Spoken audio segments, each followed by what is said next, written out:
it's me, Bads Veron, known as Crucita sa TikTok. It's another day, another kaalaman.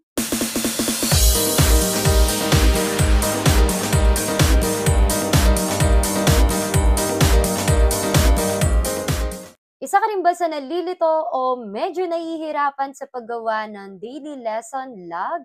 Yes, kung ikaw ay bago pa lang sa public, sa DepEd, or kaya nagsa-substitute ka, ang video na ito ay para sa'yo.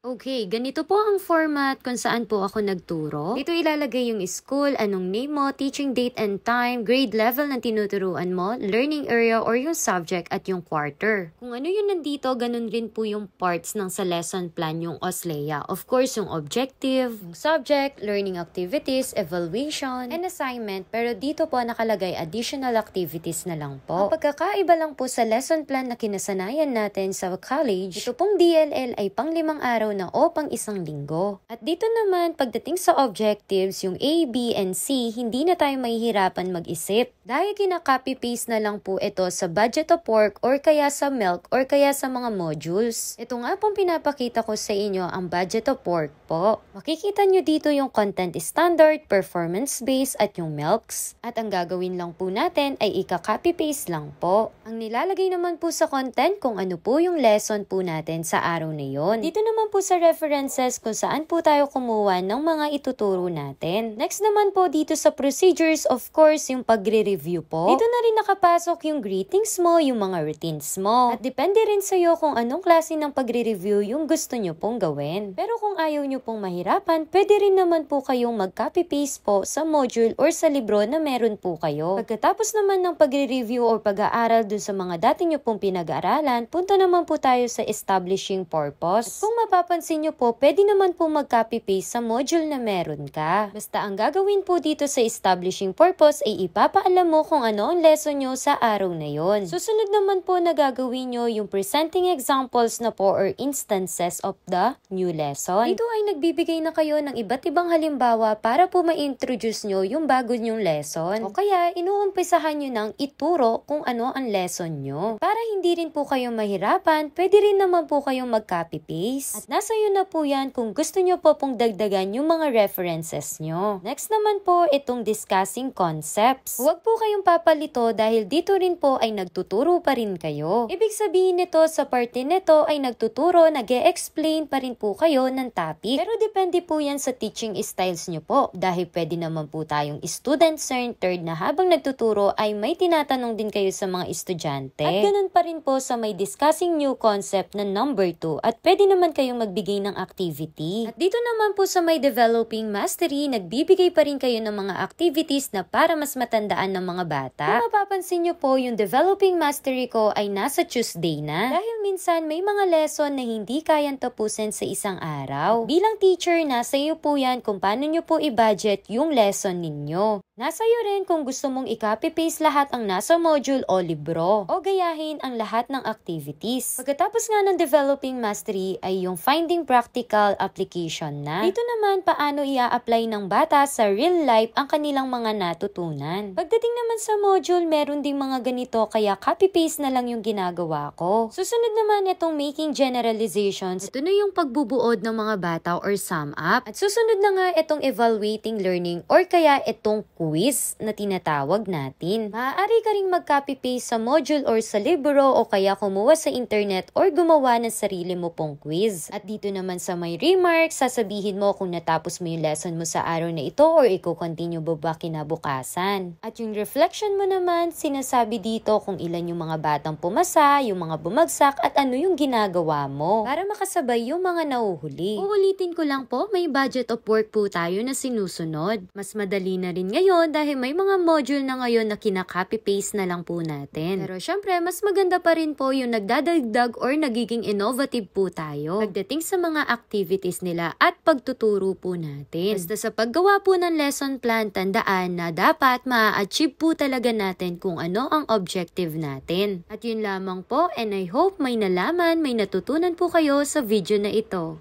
Hello po, kung gusto niyo po ng soft copy ng mga reviewers at mga pertinent papers, punta lang po kayo dito sa Facebook. Search niyo lang po ang Veronica Cruz at may makikita kayo naka-pin post at sa pinakababa po may makikita kayong Google Drive link. At sa TikTok naman po ay Cruzita01 at may makikita po kayo sa bio na link. I-click niyo lang po yun at ito po ang makikita ninyo. I-click niyo lang po kung ano po ang hinahanap niyo, kung let reviewers po ba, pertinent papers, or kaya mga social media account.